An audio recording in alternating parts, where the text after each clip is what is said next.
You all can see my screen, right? Yes. So see, we have multiple options to receive the material either through forms or through mobile MSA, and likewise we have option to receive the material through HTML UI as well. So not only in case of receiving, we can do corrections, returns, and deliver as well through the HTML pages. So this is the navigation, the inventory, and inbound, receiving. So here we have sub projects wherein each tab will handle specific task. The receive part will receive the material. In the next tab, we can inspect it. So we can return the material which has been received. So from receipts, we can correct the material. So from deliver, we can deliver it. So each of these are sub projects. So basically, for whatever the ER or for any requirement. So for my case, uh, there is an enhancement for enabling the correction for the WMS or orgs in case of RS and receipts. So this is the page wherein I have done the changes. So let us just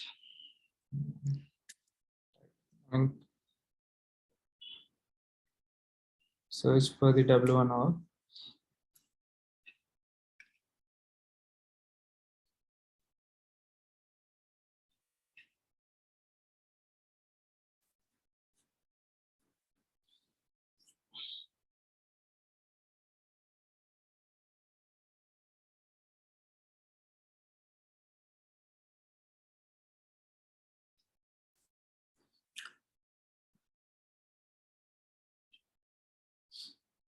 So here, this info tile tell us what are the receipts which has already been done and available for correction.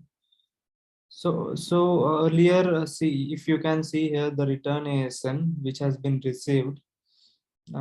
So here, so patches are already applied in this instance. So you can see the correction over here, the link. So basically, earlier we never used to allow the WMS org to correct the RSS. But for this particular ER, so we are now allowing the RSN corrections for the WMS orgs. So since the patches are already there, you can see the correction link over here. But I'll be reverting back the changes in the Java developer and showing you how it used to be. I mean, used to be before the ER and all. So I'll do the changes later. You can see how the correction link has been enabled for this particular record. So if you can see, each record has the correction link, but it depends that whenever we render some info tile, I mean, whenever we click on some info tile, so based on some parameters, it is going to show the correction. So earlier, based on the RS and parameters, it never used to show the correction link. So validations has been done for each and every record. So that's how it works with the Vivo. So we'll just, for example, if you wanted to do any particular changes in this page. So in our case, we wanted to show the correction link for the RS, and later we need to allow the RS and corrections. So we should think that the changes should be made from this first particular page. So in order to know what the page is, let's do about this page.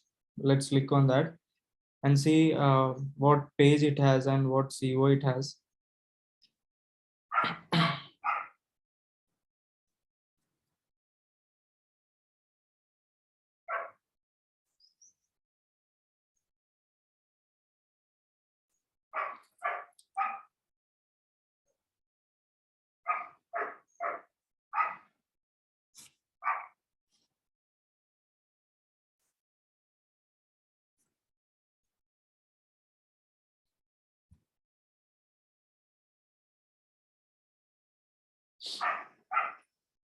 So this is a summary PG, and it has the summary CO and summary AF.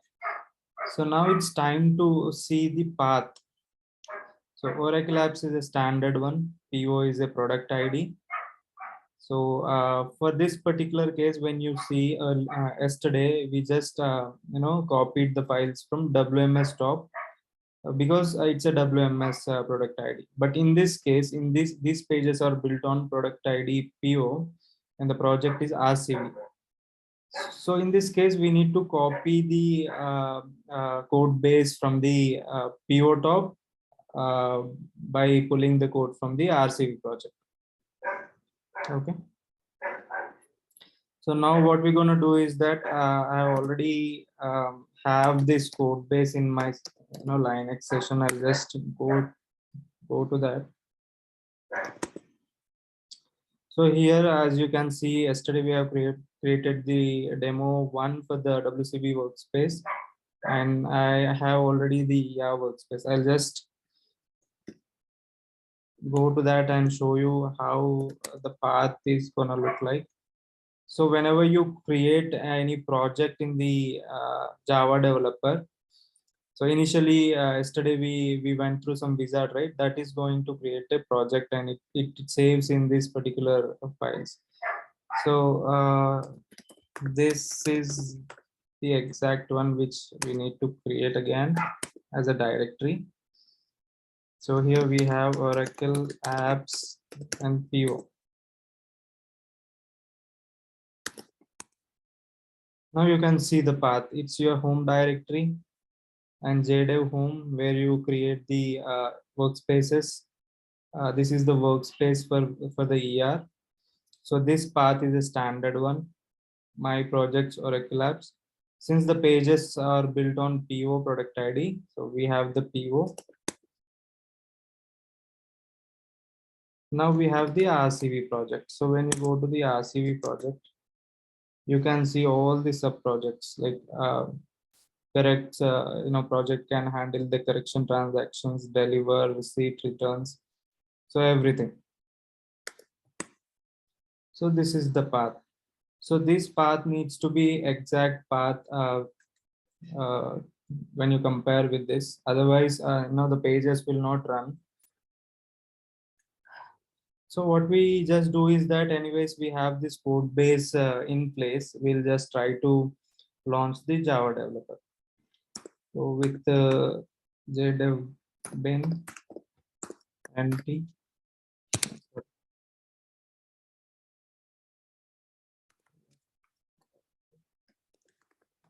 This is the standard launch command followed by build name.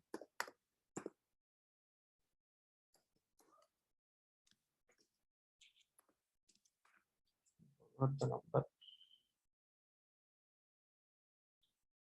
It's 3185677.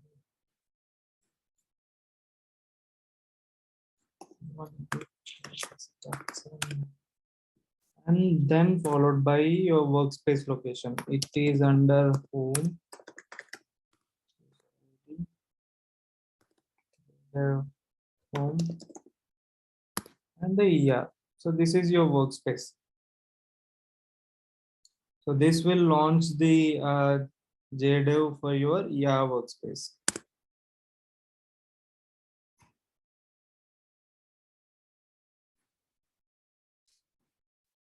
Hi, Praneeth. So, are you using the 12 to 11 build to launch this? Yes, yes. Okay.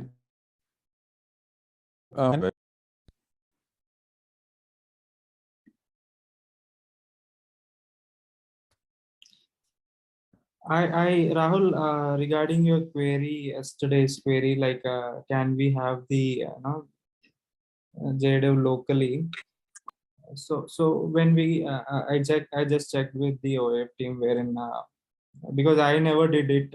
So I was told to open it from the session Linux session itself.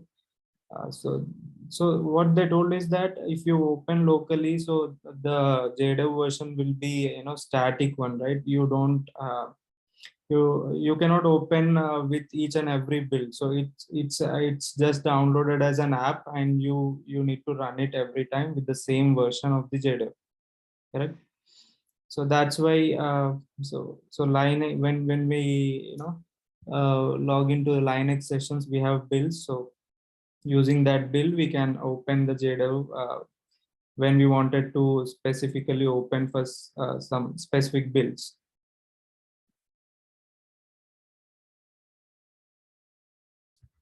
No, I was asking, like you opened today with 12 to 11 build. Why not 12 to 12? Like this is just for demo or like any specific reason? I think we don't have 12 to 12, I guess. Let's just check. Yes. I can only see the 12 to 11. So this is the latest one we are having in this particular file. So we don't have 12 to 12 yet. Okay. Okay.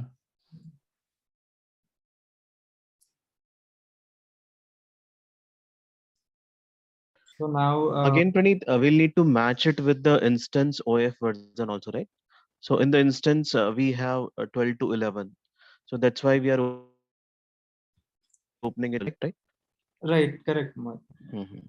So if it is 12 to 12 there, then we have to open with 12 to 12. Yes, right. Okay, okay.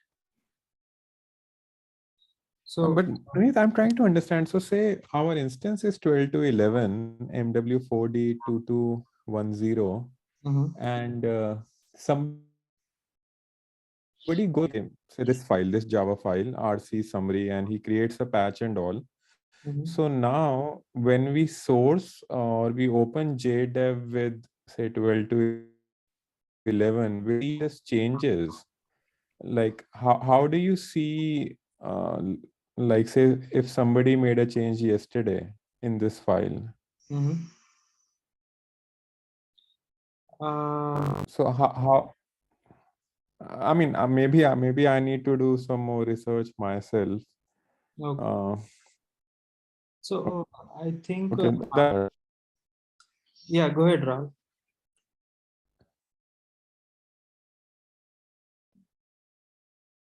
yeah I talking. Actually, I cannot hear your question, Rahul. So there is problem with my machine wherein if I use the VPN and share, I mean share my screen on the Zoom, right? So I somehow could not hear your questions properly. So can you just Okay, okay. yeah, can you just ask your question again? Yeah, so you are using the 12 to 11 build Right. Mm, to open JDev, right? right. So does the 12 to 11 build have the latest file versions for say every Java file that you have opened here? Or say if somebody asked in a file say last week or Mhm. and created a patch, will and we open JDev, will we see the latest file version or do we need to use some other build for that? Good. I mean, good question, Rahul. So, for example, if we already had the latest code base which has been set up for, let's say, for example, if we had pulled in the code last month, but someone has already did some changes and asked in the particular file in the args log. I mean, if he has done in a matter of week or something like that, so the first thing that we need to see is that if we wanted to make changes in that particular file, so we can just ask out that the latest file and just copy it in code base. If it is Okay.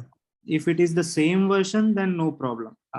Otherwise, if you see the version discrepancies when compared to the args log and the code which you have copied, so you can just args out and then you can place that latest file in these folders which we're gonna create. Okay. Yeah. Okay. So so after launching the JDev, so you can see all the sub projects over here for correct, deliver, and inspect, so everything. So what we do is that so here we can see the summary page, right? we'll just go to, summary web UI. So open summary web UI.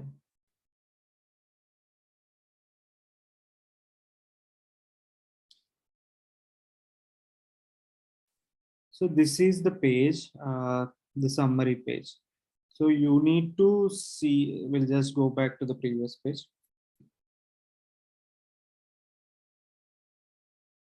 So you need to see what all, fields has been, rendered on this page. And so we have info tiles, we have a table region. So in the table region, we have this actions column. So we need to check where exactly it is defined in the page. So when you click on the page hierarchy will be shown over here, the structure of it.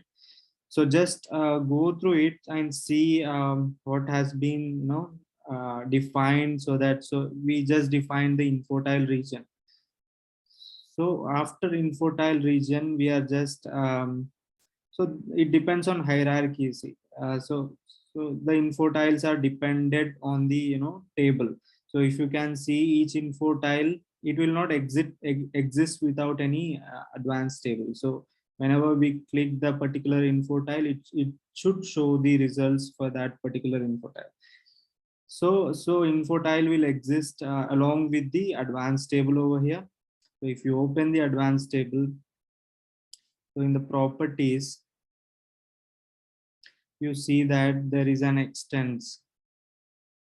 So this tells us that uh, for this particular, when you type the extents, it will shows the summary result RN, meaning the advanced table has been shifted to the another XML where you can edit it. Here you see it's all been disabled, but if of course you can query about it, but there is no chance that you make any changes. So when you click this advanced table, it is showing some another rn.xml file, which is nothing but the summary result rn.xml. So when you open that, this is the actual advanced table, which is this one. So you can see the receipt number, doc class, doc type code. So all these are columns like receipt, class, type, source. So doc type code, see the doc type code, and we can just see the type. So look in this properties where we are trying to show the type. So it's just a prompt. So here in the prompt we are showing the type. But when you see the ID, it's a doc type code and it's a form value.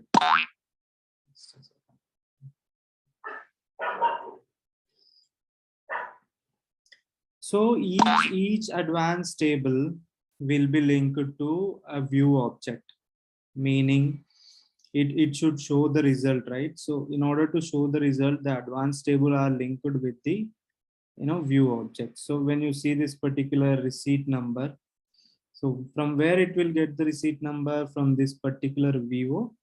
In that particular VO, it's an attribute, receipt number. Attribute is nothing but a column. I mean, in the select statement, you can see this receipt number. We are just telling that the receipt number should come from this particular summary list VO, and that VO exists in the server folder. So in that particular VO, we're going to define the select statement. So in the select statement, we have the receipt number. So when the VO runs, so this particular receipt number column will be populated with the receipt number column, which is being in the select statement of VO. So this is how VO works. So again, we can give the text receipt.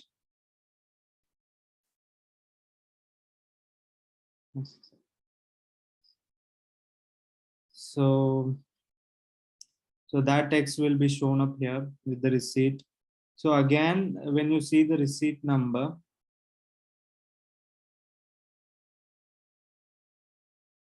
so it's a receipt number. You can see that it is in a blue color. So when you just hover on it, it tells that it's a link. So because we just defined the item type as a link. Again, so when you define an item as a link, so later you should tell that when you click on the link what should happen. So in that cases we just tell that it's a pop-up rendered event on click. So on click, a pop-up should render it. So again, it should be coming from the Vivo value. So for that value, we are giving the link. We are setting that attribute as a link, meaning item style as a link. Initially, all the attributes will be like static fields where it will show like this shipment. These are the static fields. Initially it won't have any controls. I mean, it is not it is just shown as a string. But later if you want to convert this as a link, just go to this type, where is it? So you just go to this type and change the item type, item style as link. So in that way you can handle the records and which are rendered from the Vivo object. So in our case, so it's a link, and on click a pop-up should render. So how it is going to render? We are setting the action over here, the client action. So whenever the client or the user clicks on that particular link, a fire partial action will trigger it. So how you going to capture it? With this particular event name. So quick transaction is an event name where you can just copy and see what is going to happen. So this will be handled in the CO. So I have a summary CO.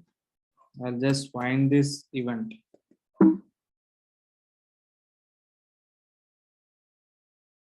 So we have event. So this is how we capture it. So event is equals to this particular quick transaction. We are just invoking one method.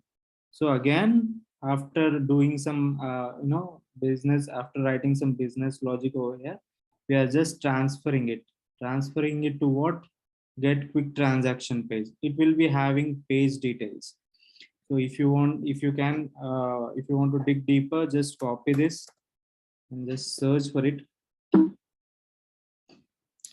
So this get quick transaction PG is coming from the RCV client utils.summary quick transaction PG. So if you wanted to see what is that PG name and what is the link for it, just control and click on it. So it will show you the link. So in this particular RCV client utils.java, so we are just getting the link. So this is the summary detail page. So this is how you're gonna debug it from right from this rn.region. So this is the receipt number. So when you click on it, you will just fire. You will trigger an action. So we are giving the action name as quick transaction, and this quick transaction will be captured in the CO, and we tell that once we capture this event, we are just redirecting it to the page which is being defined over here as a variable. Just a second.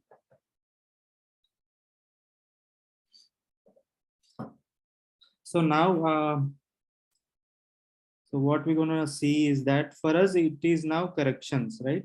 So we wanted to enable the correction link over here for RASN receipts. So what we do is that we just go to the summary page, and we see that this advanced table is holding that particular column, the actions column. So here the actions region is there with the correction link. So this has been disabled. So you need to go to the result rn.xml. So here you can see this correction link. So this is the correction link. We have given the ID as correction link, and the column, the text it should render when you hover on it is correction. So this is the correction text. So again, we need to check the parameters. So what should happen on click?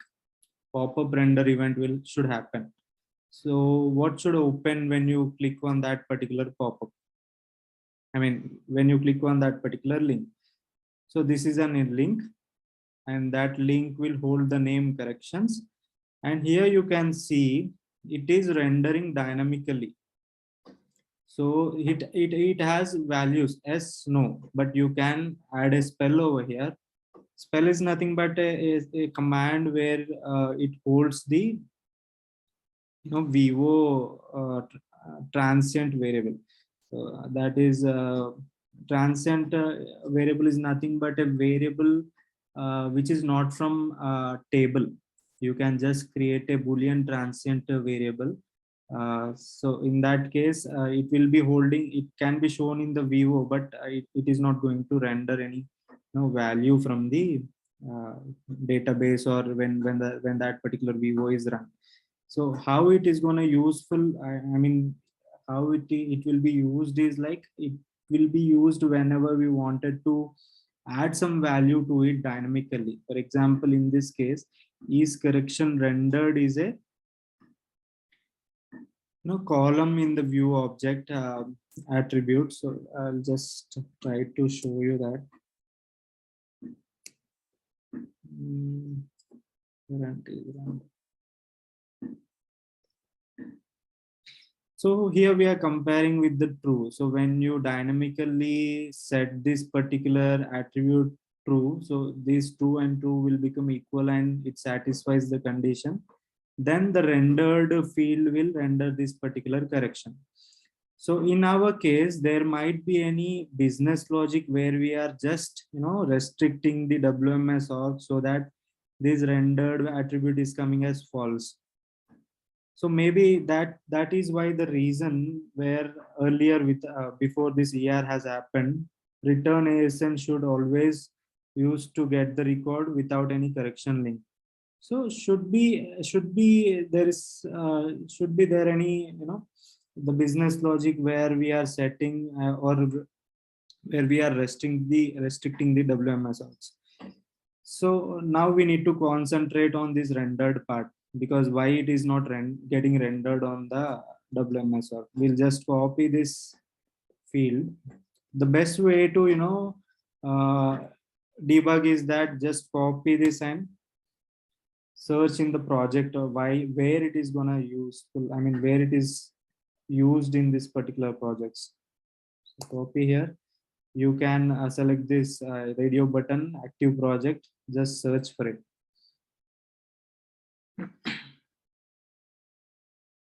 So it gonna search all the files and check where this is correction rendered attribute is getting set.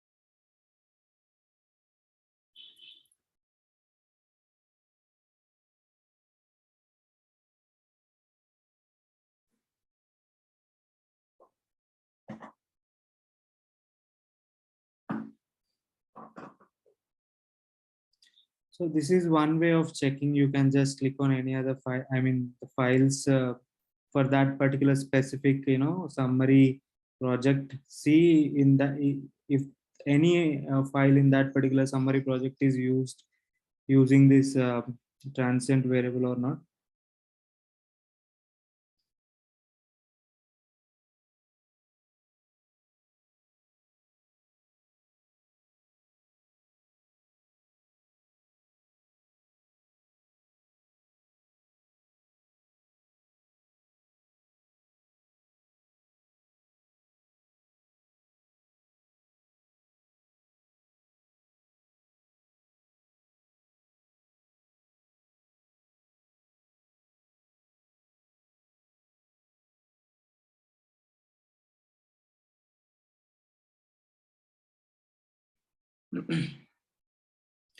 So that is one way. The another way is that since it should be from only this particular sub project, the summary. So there should be any file which is related to the summary PG or the summary CO or its AM. So in this particular files only we actually may set this particular way. I mean attribute to true or false, so that it will just validate that field to show the correction link or not. So in our case it is this the control goes to handle tile click search. So when you dig down we can see que-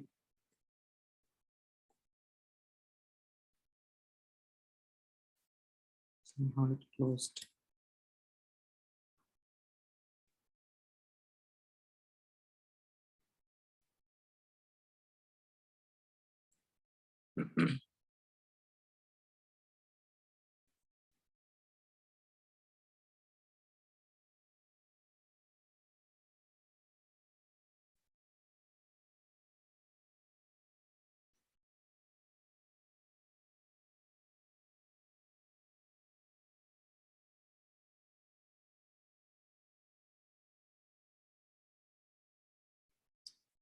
So later we are calling this particular method expected vivo, requery expected vivo.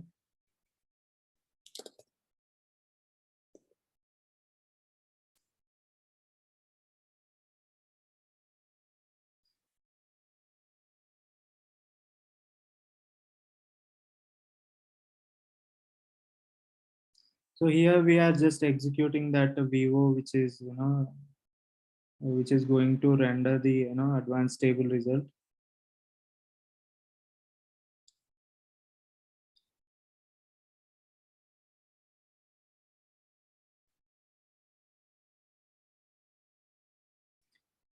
So this is the transient attribute. Here we are setting it as false.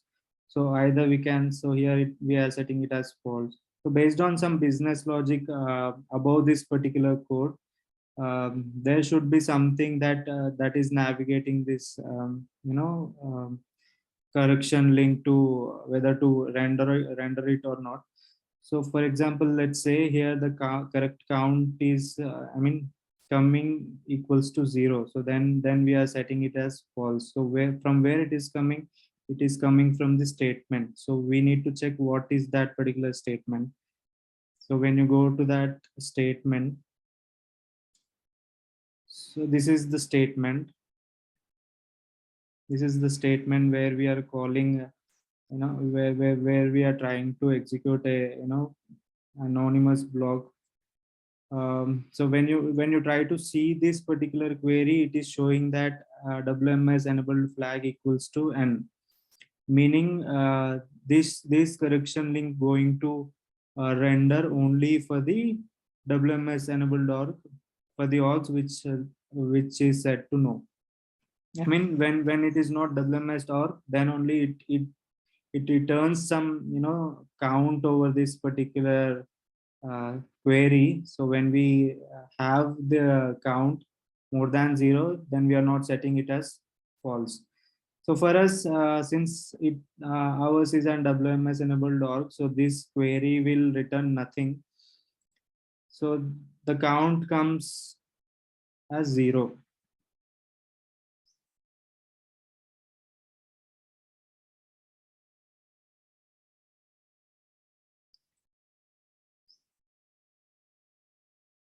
So for that particular statement, we are setting the doc ID and registering the out parameter, which is nothing but the count, which the query going to return.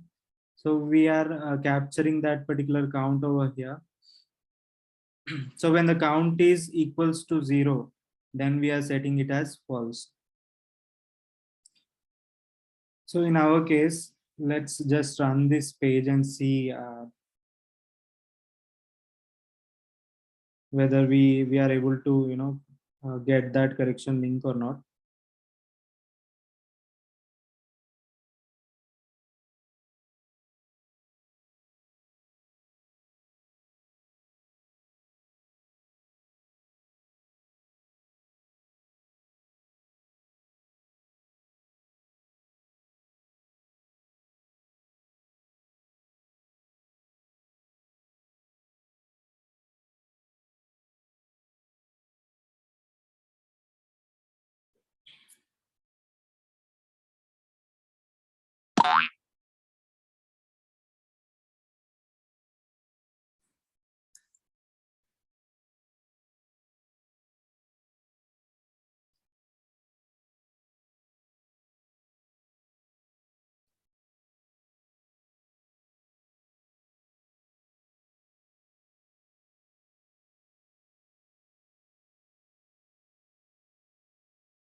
So it is going to open in very old browser. So we'll try to just close it and uh, open it in the latest Firefox.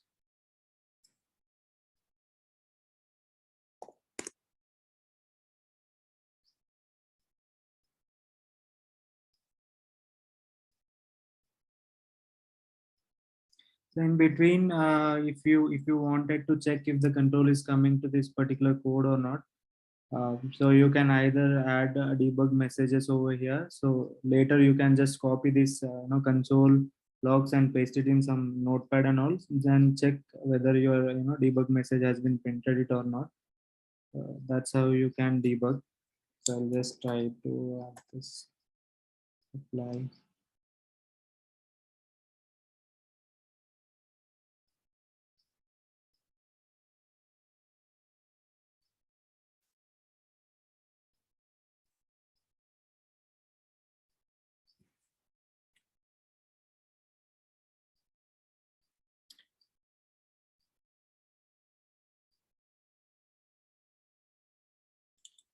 So here you can see that this return ASN is not rendered with the correction link. So anyways, you can see this in the instance where the patches are already there. So this is the same receipt 5166, and this page is being run from the Java developer. So the same 5166 receipt, we do not see any corrections. So we go back again and try to correct this particular query.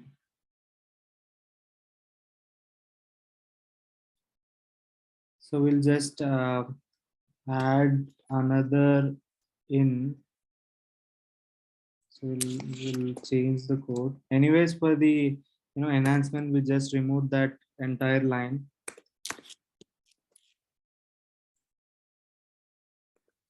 So we just add it here that whether it should be whether it is WMS or it is, if it is not. So in both the cases, it should return the count. So since we are querying the page with the W1, so in that particular case, the count gonna return the with the result as 1. So this particular the statement will not satisfy it. So this will not gonna happen. So this condition will turn false. So we'll save it and see whether we can now see the correction link or not.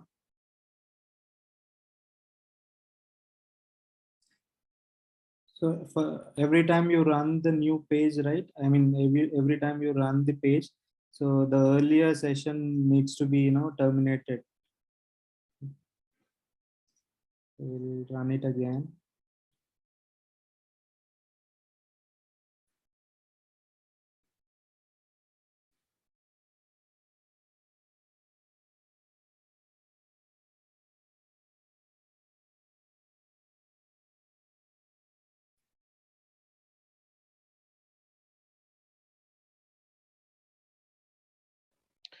Praneeth, when we click on this correction link, right? So I guess it will open a new page.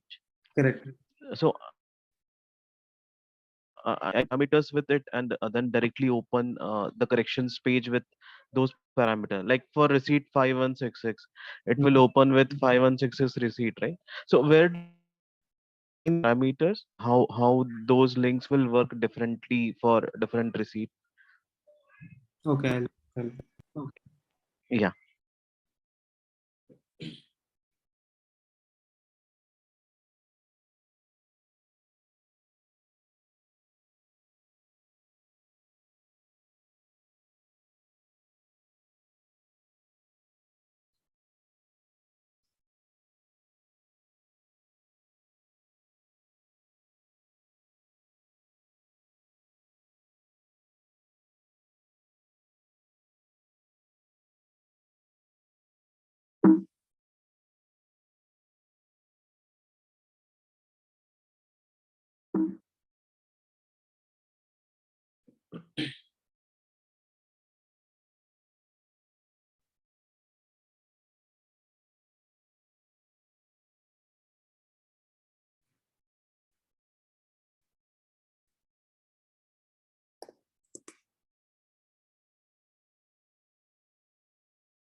So now you can see the correction for the RSL record.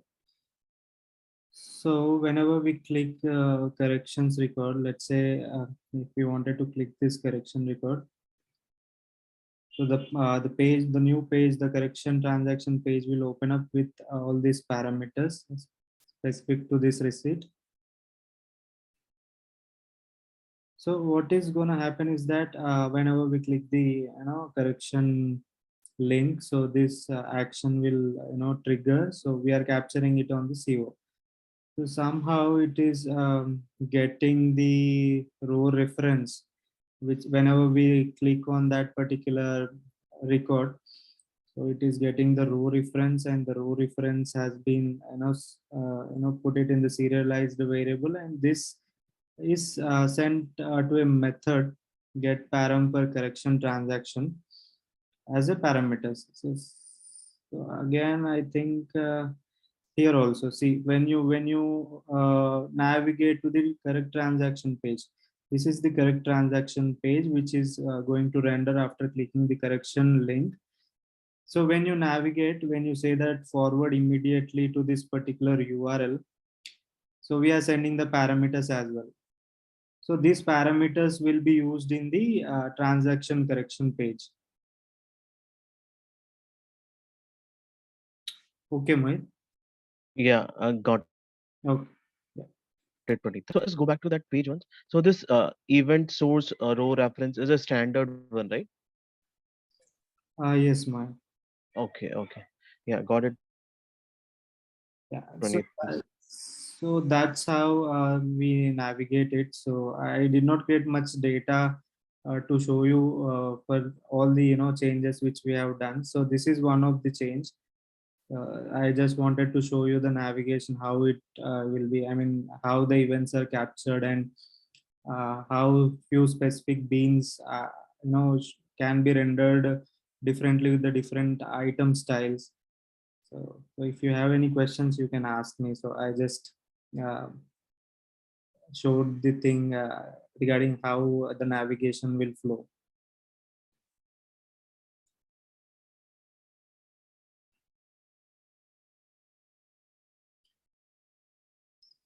So if you wanted me to show anything else, then I can show you. So if you have any doubts, you can ask me. Yeah, hi Praneeth. I just have a small question. Yeah. Suppose consider it is a customer Customer we bug. have in this particular Java file. Mhm. So generally, while giving particular to Java, when we give debug file to customer, we generally give class file, right? No, we can give Java as well. So what do we do? We can give Java as well. So But that is not recommended. Generally, we give class file only. So in this have Java file only.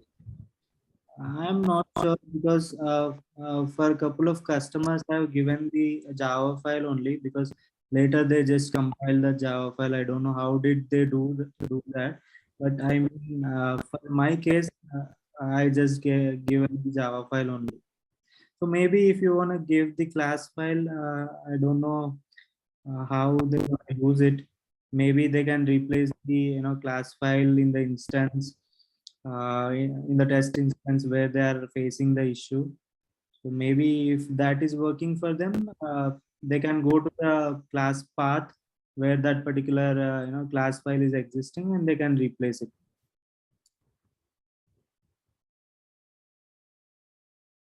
That will be the scenario. But in this case, in OAF pages, we need to give .java file only. Right. Okay. So generally what happens, right, whenever we give or whenever we have change in Java file now, so if the issue is reproducible, we are able to fix. So we create the patch, debug patch in custom. So by default, I think only the dot classes file will go. So it's little different than PL SQL debug code. So if we give the patch, debug patch, Mhm. dot class file will go.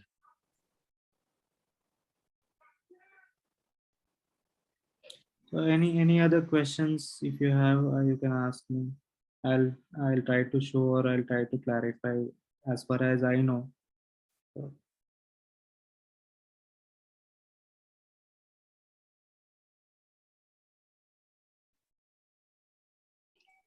Pranit, is it possible to make our like day-to-day Java changes, like not related to OF, MWA related files are there, na? We are modifying couple of files. Java developer, have you ever tried that? no. Because from here itself you are able to launch it, right?